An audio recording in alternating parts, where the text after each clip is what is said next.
Hallo ihr Lieben, willkommen zurück bei Elianas Reise.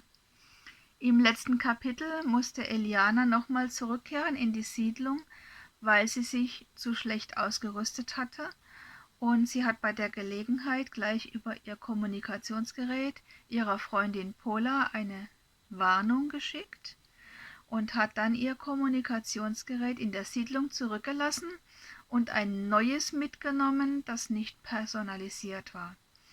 Sie hat außerdem einen Teddybär gefunden, der einem Mädchen namens Sindra gehörte, und einen Roboter, der im Büroschrank versteckt war und der sie nun auf ihren weiteren Reisen erstmal begleitet. Dann wünsche ich euch mit dem nächsten Kapitel viel Spaß, und wenn es euch gefällt, freue ich mich natürlich über jede Art von freundlicher Zuwendung in Form von Likes, Kommentaren, Abonnenten. Und dann geht's auch schon weiter mit dem nächsten Kapitel.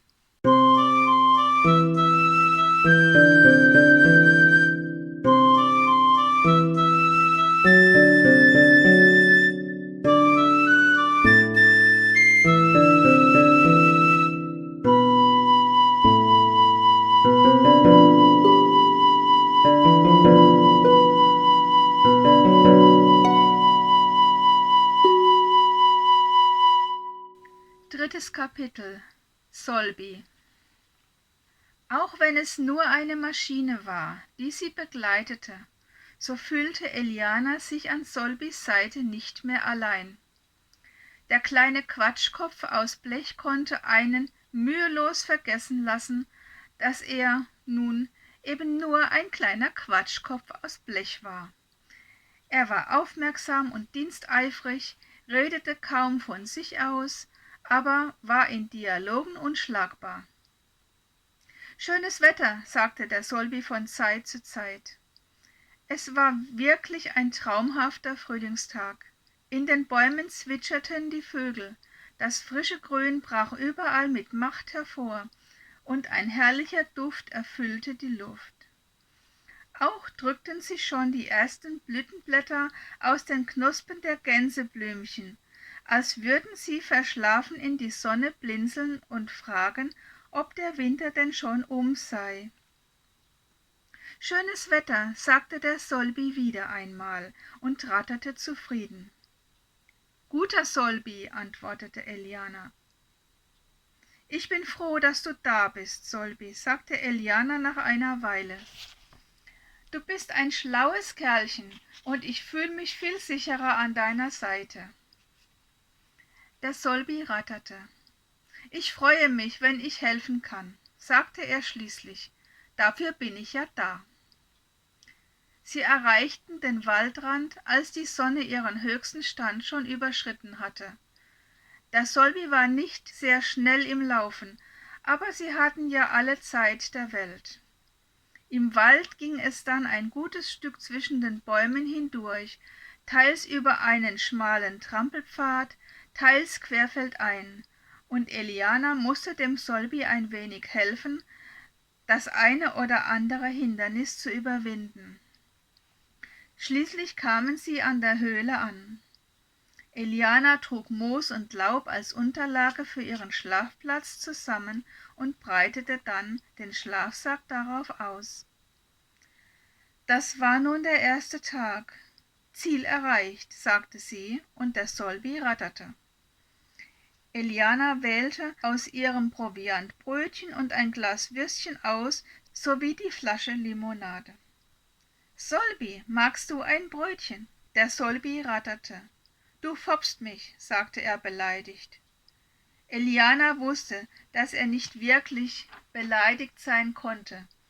Deshalb setzte sie noch eins drauf. »Solbi, magst du ein Würstchen?« Der Solbi ratterte. »Ja«, rief er begeistert aus, »leckeres Würstchen!« Eliana prustete. »Was?« »Ich möchte bitte ein Würstchen«, sagte der Solbi, und es klang vollkommen ernst. Eliana sah ihn ungläubig an. Dann hielt sie ihm ein Würstchen vors Display. Hier, sagte sie und konnte sich das Lachen kaum verkneifen. Der Solby ergriff das Würstchen, hielt es sich vors Display und scannte es. Dann blendete er große grüne Kulleraugen ein, die von beiden Seiten auf das arme Würstchen schielten. Eliana musste nun doch lauthals lachen. »Du foppst mich«, sagte der Solby, aber es schien ihm diesmal nicht zu gelingen, beleidigt zu klingen. »Nein«, sagte Eliana, »du hast doch ein Würstchen bekommen. Ich warte nun, was du damit machst.« »Mein Algorithmus sagt, dass Würstchen Menschen glücklich machen«, sagte er schließlich. »Nun will ich auch glücklich sein.« »Gib mir das Würstchen«, sagte Eliana. »Ich heb es für dich auf. Dein Glück ist jetzt in diesem Konservenglas.« »Konservenglas ist recyclingfähig«, sagte der Solby. »Und vielseitig ist es auch«, sagte Eliana.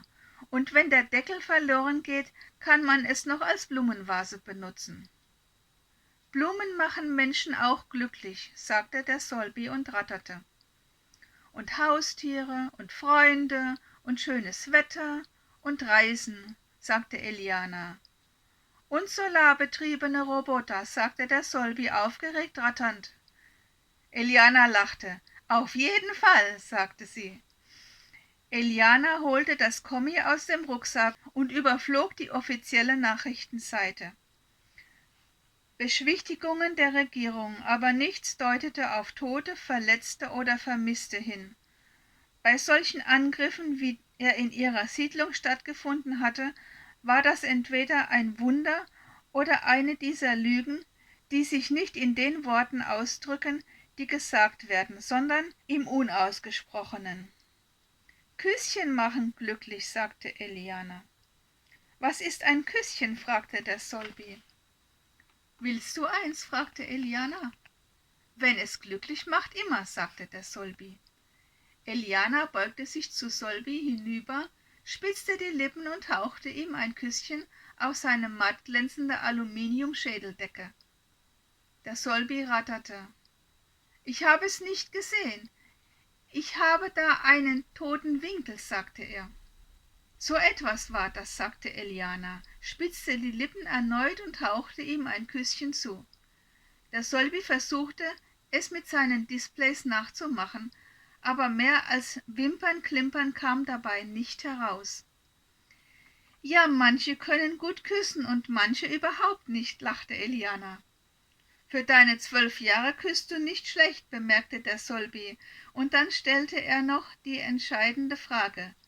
»Bin ich jetzt glücklich?« »Das unterscheidet einen Roboter von einem Menschen«, dachte Eliana bei sich.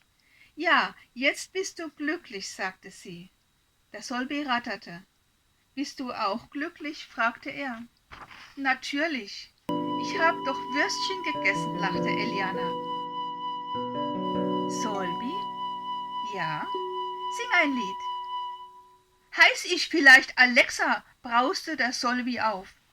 »Oh weh«, dachte Eliana, »der ist nicht gut auf seine Urahnen zu sprechen. Jetzt gut zielen, sonst geht der Schuss daneben.« »Alexa kann nicht singen«, sagte Eliana, während sie Solbys aufgeregt rollende Displays beobachtete. »Sie konnte es nie. Noch nicht mal Covers konnte die. Sie hat einfach Aufzeichnungen abgespielt.« Langsam ließ das hektische Rollen der Displays nach. Eliana wusste, dass der Solby singen konnte, dass einem das Herz zerfließen mochte. Aber er tat es nicht so gern, warum auch immer. Vielleicht, weil die Kinder ihn immer ausgelacht und ihn als Schnulzenoper betitelt hatten. Wie gemein! »Ich weiß, dass du wunderschön singen kannst, und ich liebe es«, sagte Eliana. »Es macht mich glücklich.« Der Solby ratterte verschämt. War er errötet oder spiegelte sich nur das Abendrot auf seinem blanken Metall? Der Solby räusperte sich und begann zu singen. Er sang eine melancholische Weise mit Worten, die Eliana nicht verstand, aber das war nicht wichtig. Seine Stimme klang warm und rund, mit vielen emotionalen Nuancen, ohne dabei schwülstig zu wirken. Eine ganze Weile sang er, und wie in einer Trance gebannt, lauschte Eliana und ließ sich hinwegtragen. Als das Lied zu Ende war, sagte sie: »Danke, Solbi, jetzt bin ich glücklich.« Mittlerweile war der Abend hereingebrochen. »Solbi, auf Wache bitte«, sagte Eliana, während sie sich in ihren Schlafsack kuschelte.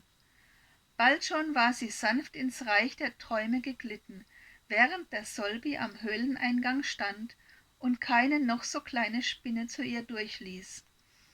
Ab und zu wehte eine leichte Windböe die Blätter der Bäume beiseite, so daß der noch fast volle Mond sein magisches Licht bis auf den Boden fließen lassen konnte, dorthin, wo ein kleines Mädchen und ein Roboter, geborgen in einer Höhle, die Nacht verbrachten. Damit sind wir auch schon am Ende für heute und ich freue mich schon auf die nächste Woche, wenn wir uns hier wiedersehen, um mit Eliana durchs nächste Kapitel zu reisen. Bleibt gesund, habt euch lieb, fühlt euch gedrückt und wir sehen uns. Ciao!